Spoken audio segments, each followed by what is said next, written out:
This is Angelo Pizzolo, manager of the Oral History Program with the Battleship New Jersey in Camden, New Jersey. Today is Friday, December 14th, 2018. We are on board the Battleship New Jersey, and our interview guest is Michael Obremski from Laurel, Maryland. Mr. Obremski was in the OI Division on board USS New Jersey from 1988 and 1990, which included participation in PAC-X 8990. He also is an Army Reserve veteran who served during Iraqi freedom and enduring freedom. Did I get those right? Yes, sir, you did. Welcome home, Mr. Obremski. Thank you very much. All right, what is your current age? Current age, I just turned 50 back in October. All right, and when did you first enlist in the Navy? June 10th, 1986. And how old were you when you joined? Actually, I stand corrected. I went into the delayed entry program while I was still in high school, a senior in high school. So I actually entered delayed entry of November of 85. And when I signed the enlistment papers, it was contingent upon me getting the MOS that I wanted for graduating from high school. So I actually went into boot camp June 10th, 86, 10 days after graduating high school. Okay. And why don't you go over the process of getting into the Navy, the delayed entry and all that? My dad was an Army veteran himself, served in between Korea and Vietnam. And when I was younger, I always heard him talking about his war stories, the so-called war stories, and how much fun he had in the service. So it kind of said, that would be something nice to try and do. And all during high school, everybody was saying, well, what are you going to do for college? What are you going to do for college? Well, I wasn't really geared for college yet. I just wanted to, I didn't think I was ready for it, but I also didn't want to sit around home and not do anything. So I decided to go into the service. Well, when I decided to go into the service, and I finally picked the Navy, my parents spent about a month and a half trying to convince me not to go into the service. But I convinced them, so I was 17 years old. They had to go with me to the recruiting station because I was under 18. They had to sign the release papers for me to sign the contracts. My dad was smiling from ear to ear. My mom was crying. They signed the papers, and my recruiter was a retired Navy SEAL. So we talked, we did everything, I signed the papers, and he told me that once I finish high school and I get my diploma, then they will give me the rate that I signed up for. If I did not get my high school diploma, they would assign something to me. I got my diploma. 10 days later, I'm in the Navy after high school. And the day I enlisted, the delayed entry program, in school, you know, you got to go back the next day and give an absent note why you missed school that day. Went into my homeroom teacher, put the note on the desk saying, please excuse Michael from class such and such day because he was enlisting in the Navy. Gave that to the teacher. Teacher looked at it, looked at me, nodded, I nodded back, and by the time I came to second period, the whole school knew that I had enlisted in the Navy. All right. And of the four branches, what was your inspiration for joining the Navy? I wanted to travel. I really did want to travel and see the world. Everybody always says, I want to travel, see the world. The Navy seemed like the place to do it. I mean, you can learn a career and be on a cruise. You have a 4-year cruise, basically. And so it's a paid cruise, and you get paid to be on the cruise. It was fun. And I really enjoyed all the ports of call that I had. Would never give it up for anything. All right, so where did you go to boot camp? Well, as every sailor would say, great mistakes. Great Lakes, Illinois. All right. Any stories that you remember from boot camp you'd like to share? Boot camp. Company 186 was my company.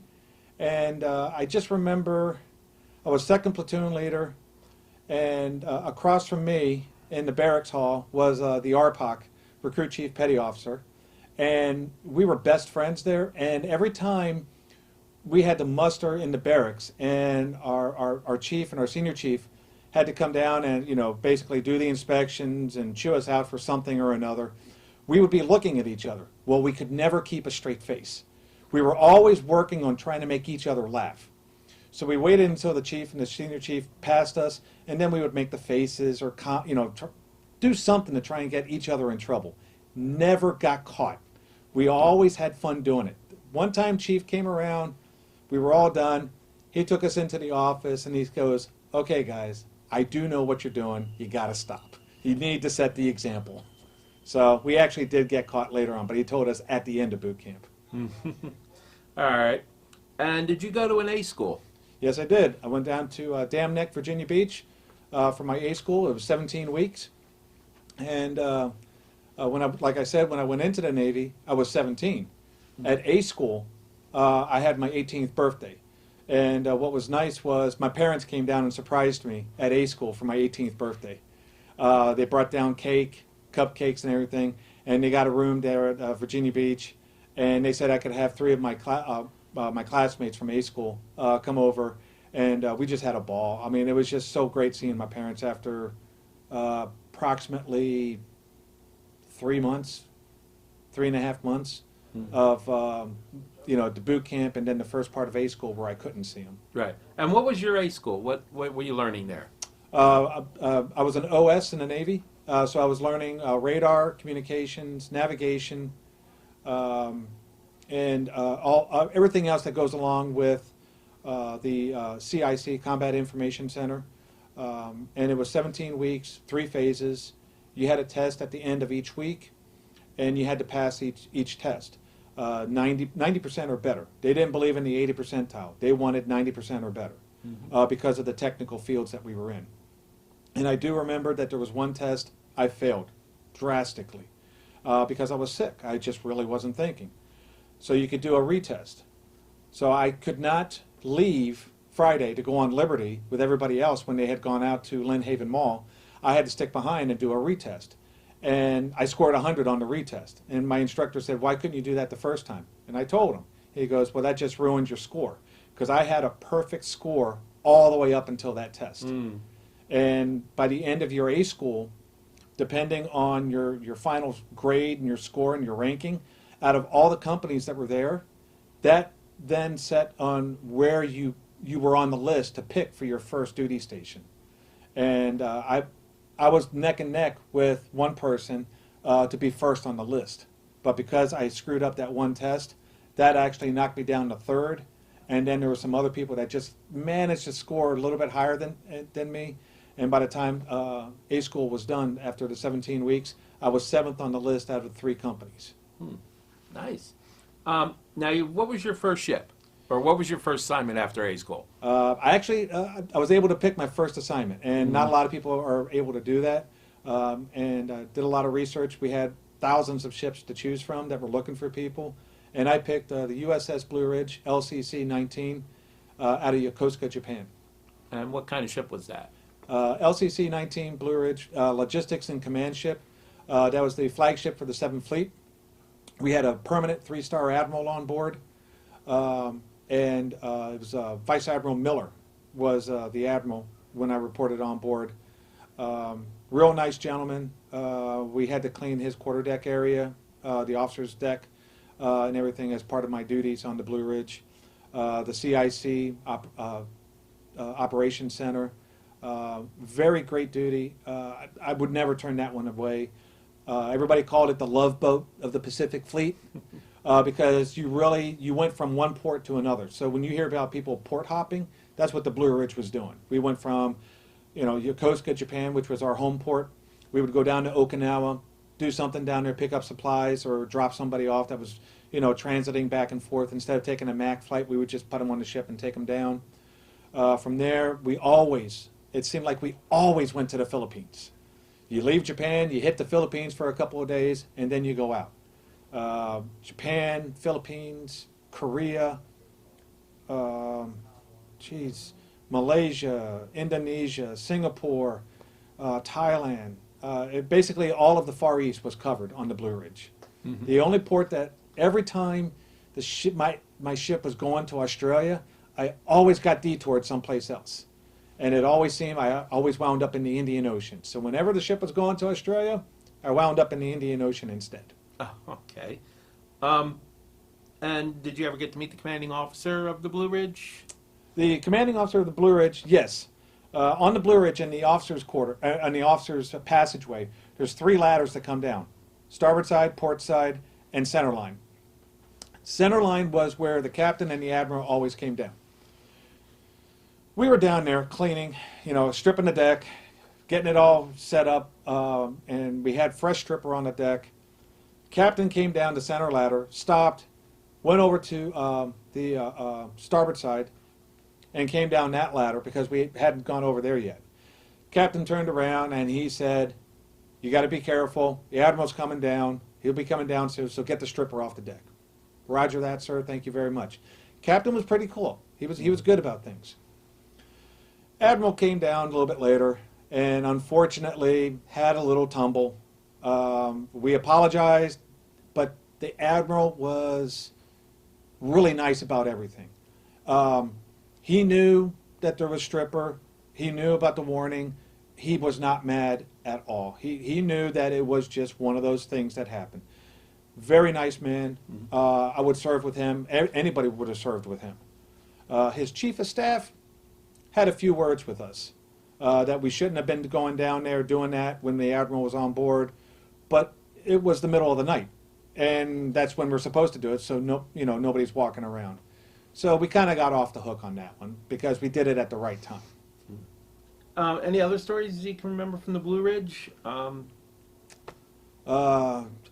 General quarters. I do remember general quarters on the Blue Ridge. I was over on the chow line, and the Marines. When you go to general quarters, if you don't have a duty station to go to, you basically hug the wall, hug the bulkhead and everything, because the Marines are coming through, full barrel. This one Marine, and I knew he had to be new, because he's running through the passageway and he's got his M16 at port arms. Well, when you go through the hatches, you got to go this way. Well, he forgot to turn, and he hit that hatch and went like this, came back. His buddies kicked him off to the side. We grabbed him, we pulled him over. He's in pain. The Marines are still flying through. Another Marine comes through. And when you jump through the knee knockers, you go like this, duck, and you just do a little hurdle. Well, this one Marine, he went like this, but forgot to duck. Thank God he had his Kevlar on. He hit the top of the hatch there. His head went back, and he laid himself out on the other side of the knee knocker there. We were dying. We were laughing so hard. That was a fun one. All right, so while you were on board the Blue Ridge, you crossed the equator. Yes. Want to talk about that? Shellback ceremony. Well, before you go across, you are considered, you can never turn around and call yourself a shellback. You have to be, if somebody said, "Who are you?" If you said you were a shellback, they would get in your face and yell at you. "You're not a shellback. What are you?" And you kept saying shellback. You had to turn around and say, "I'm a slimy pollywog." And you get up, well, you don't get up, they get you up at some god-awful early hour. And the uniform of the day is your left pants leg has to be rolled up to the knee, and you have to have your leg shaved from the knee down. And the reason for rolling the pants leg up is as proof that your leg is shaved. If you don't have your leg shaved, you go to the royal barber. And the royal barber would take your pants down and shave both legs, top to bottom. So yes, just shave the left leg down. Uniform of the day: pants, inside out and backwards. Shirt, it's usually a t-shirt, inside out and backwards. Your Dixie cup, pull down Gilligan style. You don't have it sitting up or anything. So now you got to go around. Breakfast, green food. You're a slimy pollywog. Green food. Everything was green. Then you go through torment down below decks. I heard stories about people having duct tape put across their eyebrows, and then they took the duct tape and ripped it off, and now the people have no eyebrows. I was lucky. I kept my eyebrows. You get up on main deck. Now you have to have knee pads because you don't walk. You got to crawl on your hands and knees.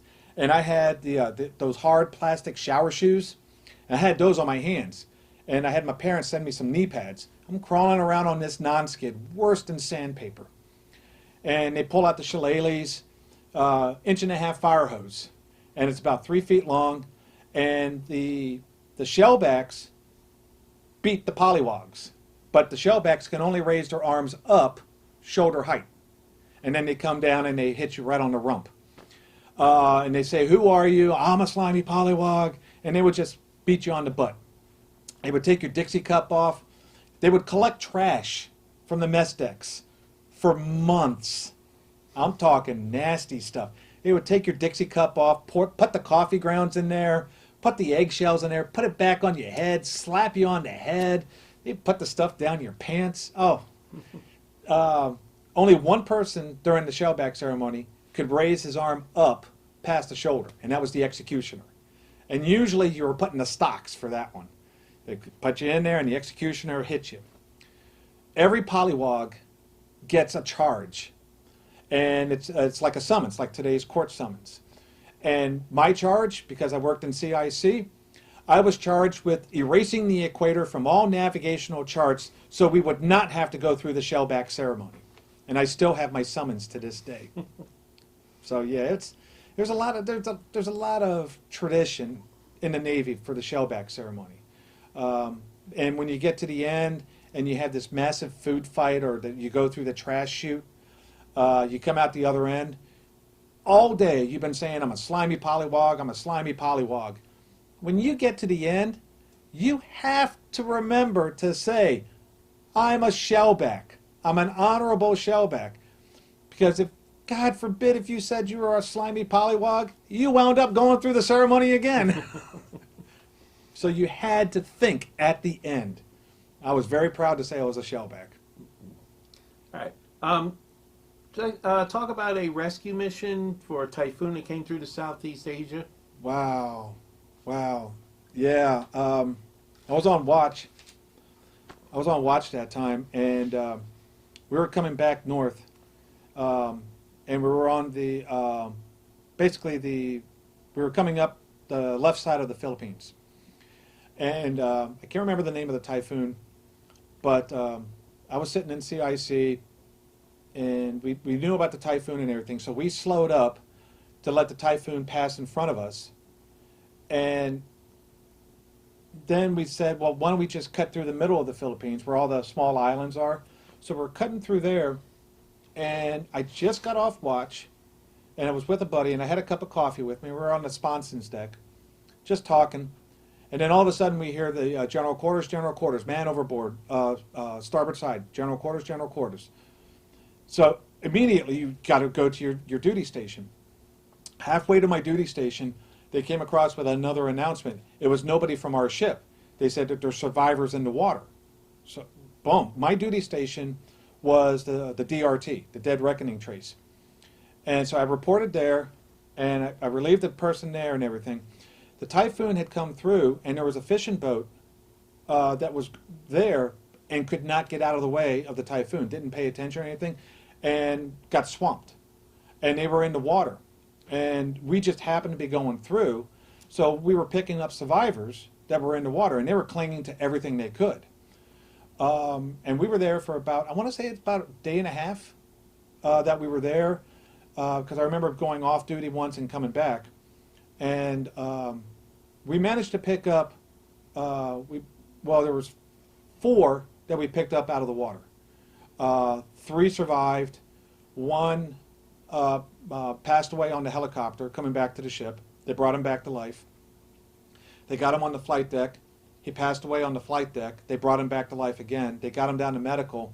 He passed away a 3rd time, and they couldn't bring him back that time. And then there was other people. We had the helicopter there. The pilot was going to send a diver in the water to go hook up the rescue straps. And I remember vividly the pilot saying that the shark got him. So I remember vividly, I'm 18 and a half, 19 years old, and now I'm experiencing, rescue missions and people actually losing their life. I was very proud that we managed to save 3 people, but we lost many others because of the sharks. Hmm. All right. Anything else from your time on the Blue Ridge? It was just a lot of fun. A lot of fun on the Blue Ridge. A lot of good friends. Some people I went through boot camp with, in A school with. We actually went out to the Blue Ridge together. So it was just a lot of fun. A lot of hard work, but fun. Right. Okay. Now, when did you first get your assignment to Battleship New Jersey, and what was your reaction?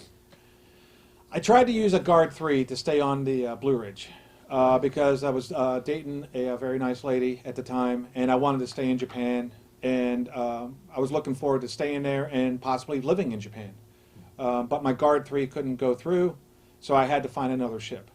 So I went down to personnel, and I was asking what ships are open. And they turned around and they said, well, we have this one, we have this one, and on the list was the Battleship New Jersey. And Battleship New Jersey, it has that prestige. It has a name behind it. It's one of the famous battleships. I mean, you got the Missouri, the Wisconsin, the Iowa, the New Jersey. Everybody knew them. The New Jersey was up. They were looking for an OS. I raised my hand. I put my name on the list. Personnel looked at it. They got with me a week later and they said, here's your transfer orders. All right. And what was your reaction when you first saw USS New Jersey? Wow. It was huge. And where was that at? Long Beach, California. Okay. I reported to Long Beach, California. It was just the looking at it and knowing that there's so much history behind it. You know, it just knowing that you're walking onto history, and to be part of that history, even though it was, you know, well after World War II, but the history is still there. It's the prestige. It's the honor of serving on board a ship that has been there and done that. Mm-hmm. All right. So let's just talk about some stories that you'd like to share about life on board in general. We'll have specific questions about, you know, duty stations and events, but just everyday life on board. What was that like, and what can you remember? Everyday life on board was never dull. You had, you know, depending on what the watch was for the day, if you were in port, if you had the duty watch, if you didn't have the duty watch, if you had cleaning that was assigned to you, you had those days like, you know, basically the ship could, you know, everybody take off, you know, just relax for the day, take a day for yourself. And we got those once in a while because the crew did a good job of cleaning and keeping everything up to shape, spick and span. All the reports were done. The maintenance reports were kept up. You know, and you got to know everybody from the other divisions, and it was a lot of fun. And you got to learn stuff. They had the surface warfare, the ESWAS classes, so you could take the you know, your surface warfare classes, or if you want, just chill out and relax someplace. I remember the one time I had nothing to do for an afternoon. I went up to the missile decks, took a book with me. I sat on the missile decks, read my book, and I fell asleep for an hour and a half on the missile deck. There was no problem. I knew if something was going to happen, those alarms would wake me up. So it was nice. Very relaxing duty. Otherwise, when you got underway, that's when it got to be different. You could be on 3 duty watch, port and starboard, 12 on, 12 off. Because of some of my duties in CIC, I was majority of the time port and starboard, 12 on, 12 off. And when you had a 12 on, 12 off watch, you didn't have to do any cleaning. So basically, you did your 12 hours on watch, now you're off for 12 hours. You can do whatever you want in those 12 hours. I pretty much slept for about 7 or 8 of them. The other part, I was on the mess decks, I was playing games with my friends, you know, chess, checkers, just talking about stuff, reading a book for a bit, just socializing. Mm-hmm. All right. What about your duty stations for general quarters and any watch stations? What can you tell us about those? Normal watch station rotated between radar operations, the DRT, working the maneuvering boards, the chart table, going up to the bridge for the board status up there for your contact board. There's also a contact board down in CIC. I eventually got moved up to the JOTS system when it first came out. So it was myself and one other petty officer. We were assigned to that.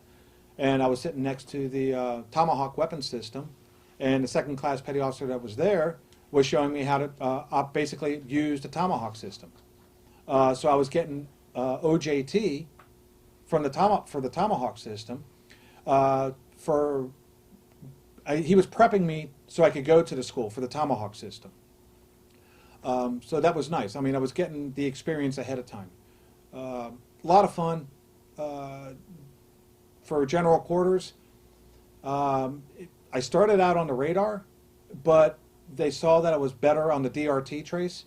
So my general quarter station was the DRT, and I was pretty good at that. I have to admit, I was really good on it. It was one of my strong ones at A school. All right. Could you describe what the DRT is?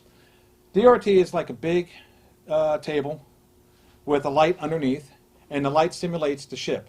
And it moves in a scale in relation to where the ship is going. So if you're going 000, your light underneath would be going 000. If you're going 089, it would go 089. And then every often you would just put a dot on this tracing paper over the light there, and then you would just put a time. And then another dot. And then when the radar operator called out a bearing and range of a contact on the DRT trace, which was the backup, you would mark it off on the DRT trace. So you would always know, you would always have a backup to what the radar was doing, and you had an actual trace. And then when you had general quarters and say a man overboard, you would lift up the one side, and there's two switches that you would have to flip. That would change that scale of that light to almost be real time now. So if you're moving, in that circular pattern, that light would also go in the circular pattern, but follow not quite, step per step, because that light would then run off the table. But it was a different scale. And as soon as you had somebody mentioned as man overboard, you put a dot on your trace and you draw a little stick figure. And then you also in the bottom corner, you draw a stick figure there and you write a time. So you put a stick figure, number one, stick figure, number one, and you write the time. And now you know where number one was. So now you can loop back around. And when man goes overboard, you never turn away from the person because you don't want the props swinging around into the person in the water. So if somebody said man overboard starboard side, grab the wheel hard, you turn it hard to starboard. You swing those props away from the survivor in the water.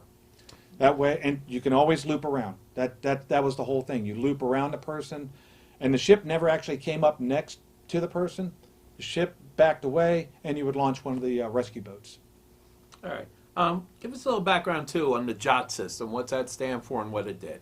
JOT, if I remember correctly, it was a Joint Operation Tactical System, if I remember correctly. And it was basically same as a radar, but it was computer generated. So the traditional radars that you had, the SPS-10 and the SPA-50, you would have your little blips, and you would mark. On the JOT system, you would have a blip, but then you would put a symbol on there, like the other system that was in the day, the NTDS, Naval Tactical Data System, and it would have a little symbol to it. And each symbol would say if it was a surface ship, if it was an aircraft, or if it was a submarine. And then it would put an arrow there on what direction it was going.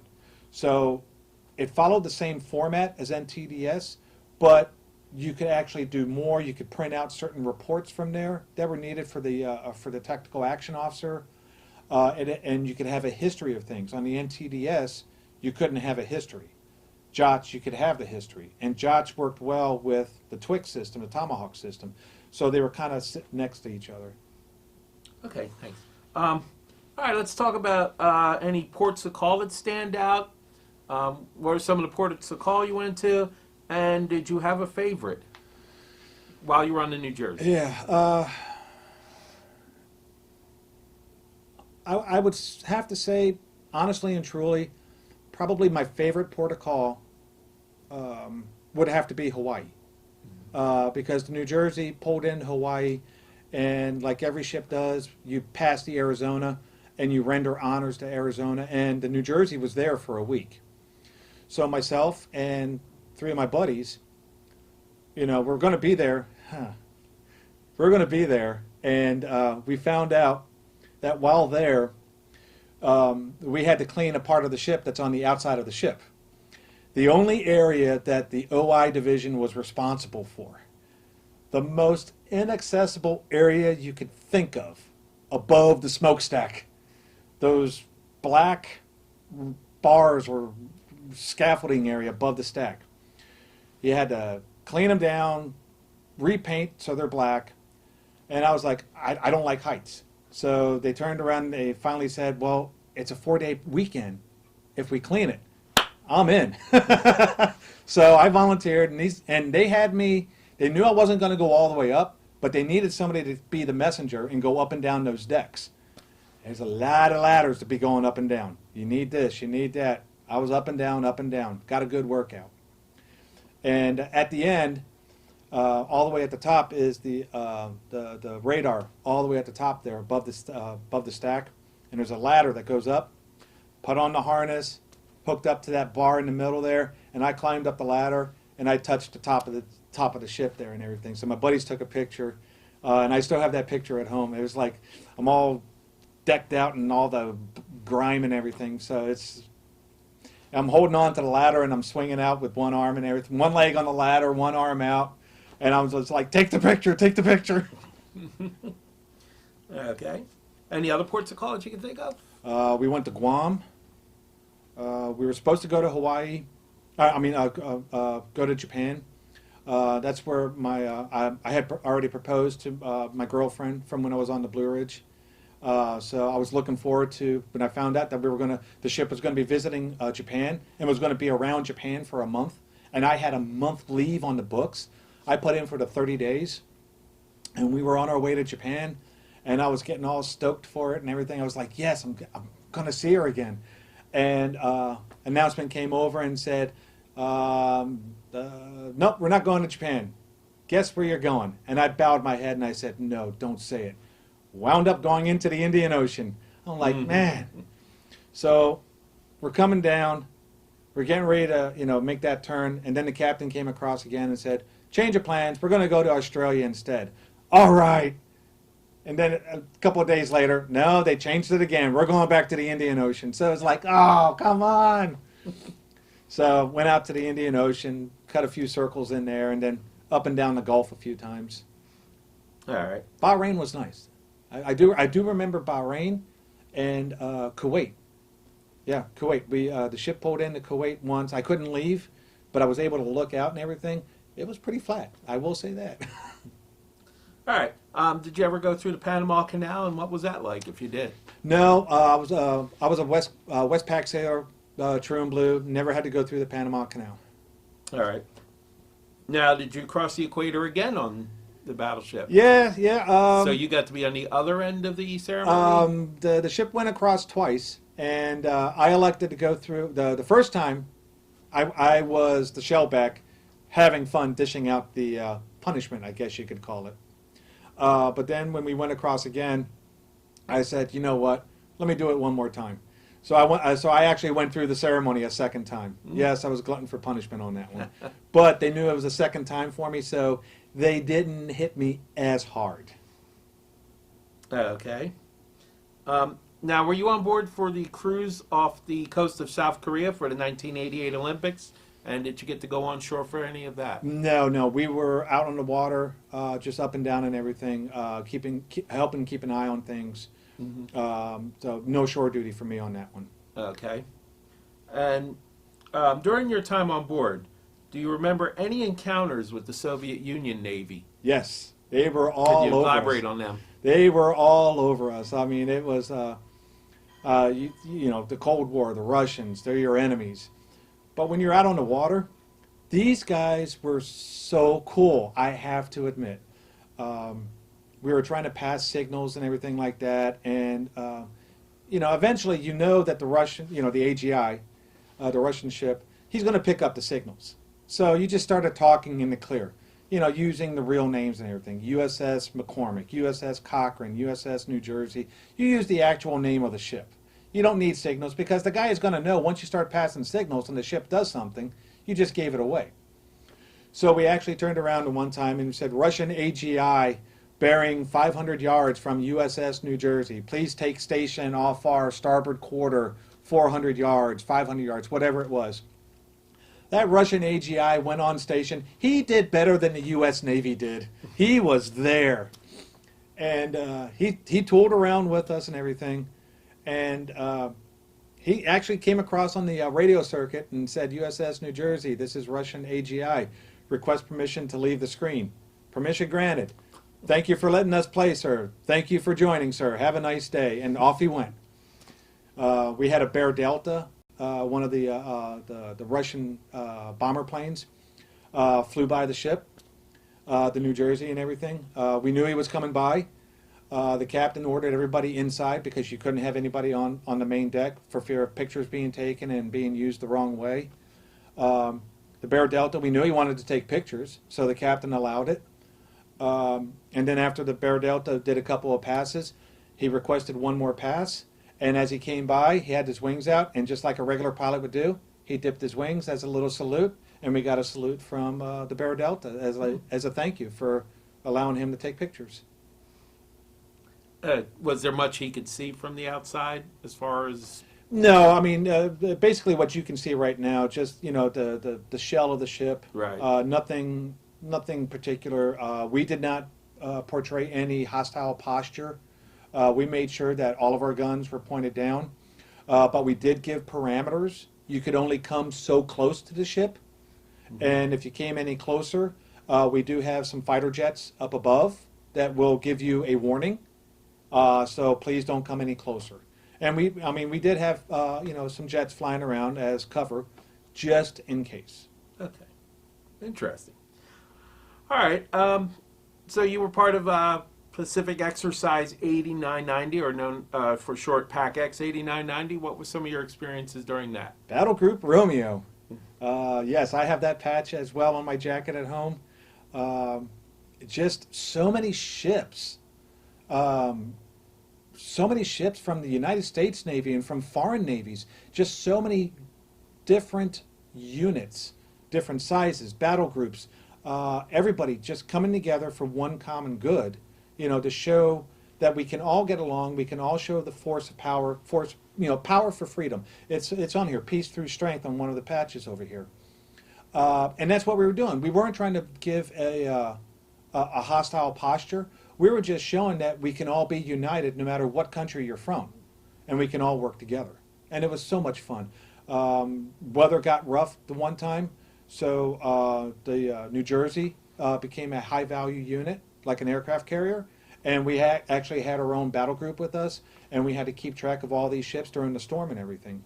I remember one ship, I want to say it was the McCormick for some reason. We got a report that it was taking on water. We had so many waves that were coming over, and this ship turned around and said, we're taking on water. And we couldn't get pumps over to them because the waves were so high, and it was at night. So everybody, if radar operators, lookouts, everybody had to try and keep an eye on this ship the best they could. And we lost sight of it during the night. And then in the morning, we were trying to find it. We were trying to do the radio calls and everything. And finally, we saw it later on that morning, and it was tilted on the side. It took a lot of water, but we managed to get some more pumps over there, and then they got the water off the ship. Okay. Did you get a chance to meet or have interaction with Admiral J. Paul Reason? I met him, but that was only because we had a retirement ceremony up on the flight deck, and the Admiral came on board, and I was part of the flag honor guard. And what they did was they wanted to have somebody from the state. So if you're from Maryland, like I am, they wanted me to hold the Maryland flag. So they wanted different ranks in different states, and since I was Maryland, I got to hold the Maryland flag, and I was near the aft brow, and I just remember him walking by and everything, and he was looking at all the flags as he went by, and me personally, I think he just kind of looked at me, looked at the flag, and did that little nod, because the Maryland flag is a unique flag. I want to say that he kind of gave that little nod, not because of me, but maybe because of the flag and its uniqueness. Mm-hmm. All right. Then tell us about any interactions with Captain Tucker. What was he like as a commanding officer? Captain Tucker. Mm-hmm. Captain Tucker. Awesome man. Really awesome. Pleasure to serve with him. We were out doing maneuvers off Long Beach, and Captain Tucker came across, made some announcement, the pep, to cheer everybody up, the pep and everything, and he ended it saying "Wetsu." And everybody was like, "What the heck is Wetsu?" Wetsu, and we're trying to figure this out. And he says, "First person that can figure that out gets a week liberty." The whole ship was trying to figure it out, and finally somebody figured it out, and it was like, no. And then he said, "Yep, that's it." And and I believe he stuck it in the newsletter. Even there was an announcement. So if you were lucky enough to serve under Captain Tucker, you can call yourself a Wetsu warrior. And for I'll change it a little bit, but Wetsu is we eat this stuff up. Figure out the word on stuff yourself, people. But he had a flag made, and it was awesome. I mean, you couldn't go anywhere on the ship without saying Wetsu. And it was just like that common greeting on the Battleship New Jersey. It was awesome. All right. Now, after your assignment on the New Jersey, where did your career go after that? After the New Jersey, I went into the Navy Reserves, or well, I tried Navy Reserves, wasn't getting the training, so I just went into the inactive reserves, finished out there, got my final discharge in '94, and '91 I got married to that little lovely lady I'd met in Japan so many years earlier, and we were talking and everything, and decided that not knowing what retirement's going to be like later on, why not go back into the service? I didn't want to go back on active duty again. I have done my traveling on the water, so I was looking at different things, and I finally wound up joining the Army Reserves. So I went to the recruiter, talked to the Army Sergeant Major there, Sergeant Major Moran, old soldier. He recruited probably George Washington. That's how old this man was. And I told him I wanted to do the same thing that I did, same thing I did in my civilian job. He goes, "What was that?" "Transportation and logistics." Turned around, pulled out a piece of paper, and he said, "This is for you." I looked at it, and pretty much it's exactly what I did in my civilian job. So I was able to, what I did in my civilian job, I was able to do in the Army as well. So I had the best of both worlds in doing, the stuff that I needed to do. And I learned a lot. I learned about port operations, airport operations, stuff that instead of just pushing papers in my civilian job, now I'm putting it to practical use in the Army. And it was good. Sergeant Major Moran, old soldier, kept calling me old sailor, because he knew I was prior service. I looked at him, and you don't talk back to a sergeant major. It's like you don't talk back to a master chief. You don't talk back to a sergeant major. I looked him in the eyes, and I said, "Stop calling me old soldier. I'm not in the Army yet." He goes, "Got it, Old Navy. I'll go with that." There was a staff sergeant, E6, that was behind me. He was cringing. I could tell. I could feel it. So I just kept calling him Sergeant. I never called Sergeant Major. You don't call a Sergeant Major Sarge. "All right, Sarge. Not a problem, Sarge." That E6 is going bonkers. I know I'm doing it on purpose. Sign the final papers. I stand up. "Sergeant Major, thank you very much." And he goes, "Can I call you old soldier now?" "Yes, you can. Welcome aboard, old soldier." And he gave the welcome aboard to me, that little Navy jab in there. I'm walking out. The E6 comes behind me. "Private." I looked down and said, "Who are you calling private?" I'm an E4. He brought me in as an E4. "Who are you calling private?" "I outrank you." And I was about to say something to him, and then Sergeant Major Moran turned around and said, "Staff Sergeant, I outrank you. Come here." "Hey, Old Navy, have a good day." So it was nice. All right. Now, it says you served during freedom, Iraqi freedom. Was that with the transportation company? And what was that? What was your duties, and what was that like? Enduring Freedom was the the precursor, because it all started with Noble Eagle, and it kind of progressed into Enduring Freedom, which was the beginning of the invasion of Iraq, Iraqi freedom. The Transportation and Logistics Corps, or the Transportation Detachment, was to help with the movement of troops, food, supplies, vehicles, everything into the theater of operation, and then whatever was damaged, or the troops or everybody, out of theater of operation. I went in as an E4, and in a year and a half, I had my sergeant stripes. I had my E5, and then about a year after that, so about roughly 3.5 years into the Army, I was an E5, and I was the senior sergeant of a 20-man detachment. And then my career just kept going from there, and I eventually retired, medically retired as a E7, and I spent 9.5 years in one unit, and a little over 4 years in the second unit. And I was considered the first sergeant across the board.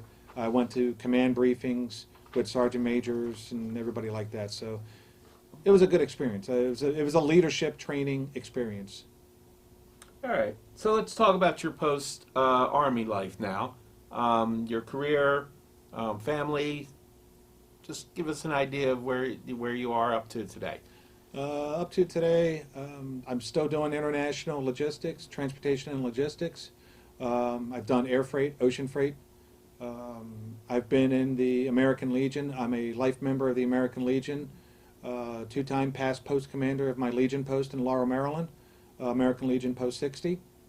Been a member there for 26, 27 years. I'm also a life member in the VFW, Veterans of Foreign War. I'm a life member in the DAV, Disabled American Veterans. I belong to the Sons of the American Legion as well, even though I'm a veteran and I don't need to belong to the Sons of the American Legion because I do belong to the Legion itself. The Sons is honoring our fathers, our grandfathers, our ancestors. Mm-hmm. So I am honoring my father and my great-grandfather. I've been married 27 years now. Very happy. I wouldn't trade the lady that I have in for anything, although she might trade me in once in a while for some of the stuff that I do. I'm just very happy. I have a brother, older brother, younger sister, great family. My mom is still around. I'm just blessed that I have a great family, and everybody supported me through my entire military career. All right. So is this the first time you've been back to Battleship New Jersey since disembarking, and what's your experience been like today? You can tell by the smile on my face. Yes, it is the first time I've been back since 1990. Oh my God. I got on board, after I parked the car and I was coming up to the gate, the gentleman that was taking the ticket, he came up to me and he goes, "When did you serve?" He didn't even know I was on the ship or anything. He goes, "When did you serve?" So I told him. He goes, "I'm taking a guess you were on this one." "Yes, sir, I was." He said, "Okay, I'll let them know." I was like, "What?" So I come on board, and I'm coming up the brow, and I was like, the gentleman that was at the brow there, and I said, "I got to do this. I got to do it. I haven't done it for 27 years." I turned, faced aft, saluted, looked at the guy, and I said, "Request permission to come aboard." And he turned around and said, "Permission granted." Gave me a handshake, and I got the Battleship New Jersey, the version of the challenge coin for that. It's in my pocket. Very happy for that. It was just talking and just the smile on my face and just walking on board and the smell. And the gentleman even said, "The smell." And I go, "Yes, the smell." You can't get past it. It's something that unless you have experienced it, you can't describe it. It's the best thing I can come close to is your favorite meal, meatloaf or lasagna. It's that smell that you're so used to growing up with. It's the smell of the battleship. You come on board, and So I was walking around, I was taking my wife, pointing out this, pointing out that. She's snapping the pictures. I was trying to snap pictures, but I can't. I'm just like taking everything in again. And some other people were taking the tour, and they latched on to me, and they were like, well, we're going to follow you because you know what you're talking about. So one gentleman that kept sticking around, he just got his citizenship today. So he was hanging around, and I was talking about various things on the ship and everything. And it was just great. I mean, I had so much fun going up and down the ladders, going through the knee knockers, the hatches. It was just the sights. And I would say out of all the experience, putting my name on the wall. Thank you. I mean, because when I came on board, you showed me the wall, and then you pointed out Captain Tucker, and I'm like, wow. And then I'm looking around, and I found two other OSs that served the same time as I did. It was just awesome. So I go around, and just putting my name on the wall. That's a great honor, and oh my God, I'm just so happy for that. All right, one final question. Because this will be archived at the Library of Congress and the New Jersey State Library System for future researchers and historians, is there any message you would like to leave for future generations? Do what's in your heart. I served because I wanted to serve.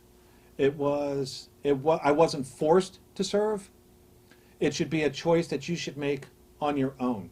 You want to do something worthwhile. You're not sure if you want to go to college. You're not sure if you want to do something. Think about the military. You can learn a lot in the military. It helps with discipline. It helps with growing. Yes, your parents and your grandparents, they teach you values. They teach you right and wrong. But the military can help take those same values and enhance it. And you meet so many wonderful people in your travels. Friends that you're going to keep for life. Shipmates that you have for life. You get to see different places. You can learn a career in the Navy. You can learn a career in the military. It doesn't necessarily have to be the Navy. Of course, I would like Navy or Army. I'm just preferential that way. But it's so much fun, and this is an experience. I mean, I came up to Philadelphia, and I see the ship, and this is a wonderful experience. Brings back so many memories. The military, it's full of memories, and something you should never trade in. Military, that's the way to go. Look into it if you're young enough. Support your troops. From everybody that I know, all veterans that I can possibly think of, from all of us veterans to everybody out there, thank you.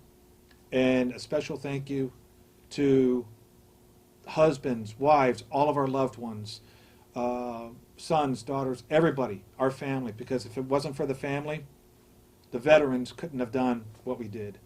Thank you. All right. Thank you for your service and taking time to join us. This concludes our interview. This is Angelo Pizzullo, manager of the Oral History Program on board the Battleship New Jersey in Camden, New Jersey. Today is Friday, December 14th, 2018.